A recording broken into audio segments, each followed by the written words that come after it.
বসেছে রাজধানী ঢাকায়। তবে কয়েক দিনের তীব্র শীতের পর কিছুটা সূর্যের আলো দেখা দিতে শুরু করেছে।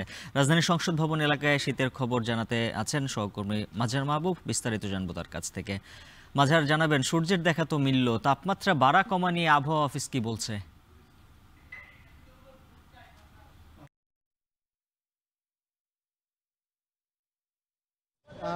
2024-এর শেষ এবং 2025-এর শুরুটা কিন্তু তীব্র শীত এবং কুয়াশার মধ্য দিয়ে কেটেছে রাজধানীবাসীর।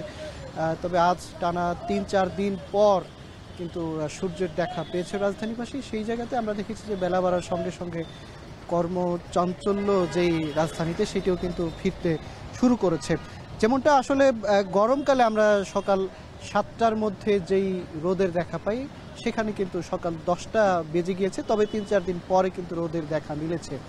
রাজধানীবাসী যেমনটা বলছেন যে আসলে শীতকে তারা স্বাগতই জানাচ্ছেন, কারণ বাংলাদেশের এখন যেই দূষিত আবহাওয়া এবং যেই ঋতুর আসলে আমেজ সেটা কিন্তু এখন আর পাওয়া যায় না। তবে কিছুটা শীত হলে রাজধানীবাসী সেটিকে কিন্তু স্বাগত জানান। যদিও সকালবেলা এই শীতের মধ্যে কর্মস্থলে গমনে যারা নিয়মিত যাতায়াত করছেন তাদের কিছুটা শীতের মধ্যে আসলে কিছুটা দুর্ভোগে পড়তে হয়। তবে পরিবেশের ভারসাম্যর জন্য তারা সেটাকে স্বাগত জানাচ্ছেন। অপরদিকে আবহাওয়া অফিস যেটি জানিয়েছে যে এই মাস আসলে শীত কিছুটা ওঠানামা করলেও তবে শীতের তীব্রতা কিন্তু জানুয়ারি মাস জুড়েই থাকবে।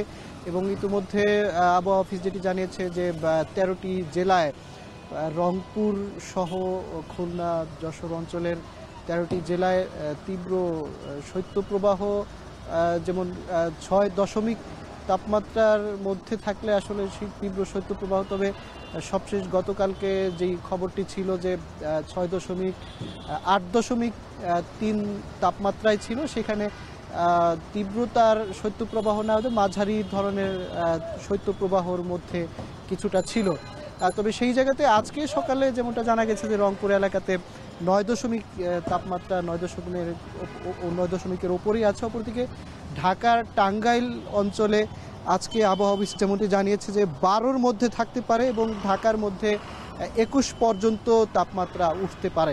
তবে আবহাওয়া অফিস যেমনটি জানিয়েছে যে আসলে এই মাসে যখন কিছুটা রোদ উঠবে তখন কুয়াশাটা কেটে যাবে এবং আবার যখন রোদ নেমে যাবে তখন আবার কুয়াশায় কিছুটা আচ্ছন্ন করবে ঢাকা সহ আশপাশের এলাকা। তবে শীতের যেই প্রকোপ অন্যান্য সময়ের তুলনায় সেটি পুরো মাস জুড়ে থাকবে, এমনটাই কিন্তু আবহাওয়া অফিসের পক্ষ থেকে জানানো হয়েছে। হাফিজ। মাঝার মাহবুব জানাচ্ছিলেন রাজধানীর শীত পরিস্থিতির খবর। এদিকে রাজধানীর পাশাপাশি পৌষের শীত জেঁকে বসেছে উত্তরের জনপদ রাজশাহীতে। হিম বাতাস কনকনে শীতের অনুভূতি বাড়িয়েছে আরও। এদিকে প্রচণ্ড শীত উপেক্ষা করে বরগুনার চরাঞ্চলে আলু চাষে ব্যস্ত কৃষকরা। বিস্তারিত জানাতে রাজশাহী নগরীর তালাইমারি মোড় থেকে যুক্ত আছেন সহকর্মী মাসুমা আক্তার ও বরগুনার পাথরঘাটায় রয়েছেন সহকর্মী জিয়াদ মাহমুদ। শুরুতেই জানবো রাজশাহীর তাপমাত্রার খবর। মাসুমা, জানাবেন তাপমাত্রার পারদ কতটা নামলো, আবহাওয়া অফিস কি বলছে?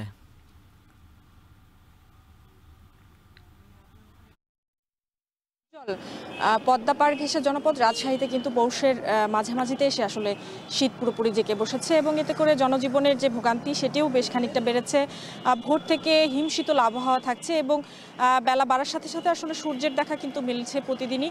তবে সেই সূর্যের কিন্তু সেভাবে কোনো তাপ আসলে না থাকার কারণে সারাদিন ব্যাপী কিন্তু আসলে এই জনপদের মানুষ কিন্তু শীতের যে গরম কাপড় সেটি কিন্তু আসলে শরীর রেখেই কিন্তু সারাদিন ব্যাপী তাদের যে কাজকর্ম বা জীবনযাপনের প্রয়োজনে, জীবনের তাগিদে যে কাজগুলো সেগুলো করছেন, দৈনন্দিন কাজ। একটু জানিয়ে রাখি যে আজকে সকাল 6টায় কিন্তু রাজশাহীর যে আবহাওয়া অফিস জানিয়েছে সর্বনিম্ন তাপমাত্রা রেকর্ড করেছে কিন্তু 12.5 ডিগ্রি সেলসিয়াস, যেটি তাপমাত্রা গতকালকের তুলনায় বেশ খানিকটা বেড়েছে। গতকালকে কিন্তু সবচেয়ে কম ছিল, 9.8 ডিগ্রি সেলসিয়াস ছিল সর্বনিম্ন তাপমাত্রা। সেখান থেকে কিন্তু তাপমাত্রার যে উন্নতি সেটি বেশ খানিকটা হয়েছে। সাথে সাথে কিন্তু বাতাসে যে আর্দ্রতার পরিমাণ সেটি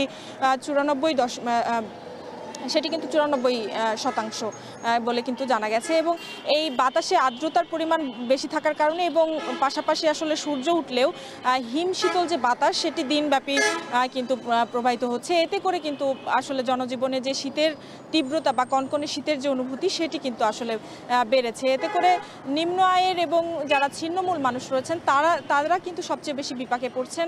আমরা দেখেছি ভোর থেকে কিন্তু দূর দূরান্ত থেকে আসলে রাজশাহী নগরীতে কাজের সন্ধানে এই দিনমজুর যারা রয়েছেন তারা কিন্তু আসেন এবং বিভিন্ন গুরুত্বপূর্ণ মোড়গুলোতে কিন্তু তারা কাজের জন্য অপেক্ষা করেন। তবে এই বেলা বাড়ার সাথে সাথে আসলে বেশ খানিকটা রোদ ওঠার কারণে এবং প্রতিদিনই যেহেতু ঘন কুয়াশা থাকছে না, পাশাপাশি সূর্যের তাপ থাকার কারণেই কিন্তু কর্মচঞ্চলতাও আসলে বাড়ে। সকাল 8টার পর থেকেই আমরা দেখেছি রাজশাহীর সড়ক মহাসড়কগুলোতে যানবাহনের চলাচল বেড়েছে, সাধারণ মানুষের চলাচলও সেক্ষেত্রে বেড়েছে। এই ছিল আমার কাছে রাজশাহী তালাইমারি মোড় থেকে শীতের সর্বশেষ। রাজশাহীর পর এবার বরগুনার আলু চাষের খবর জানবো সহকর্মী জিয়াদ মাহমুদের কাছে। জিয়াদ, জানাবেন এবার জেলায় আলু উৎপাদনের লক্ষ্যমাত্রা কত আর প্রয়োজনীয় সহায়তা কৃষকদের মিলছে কিনা?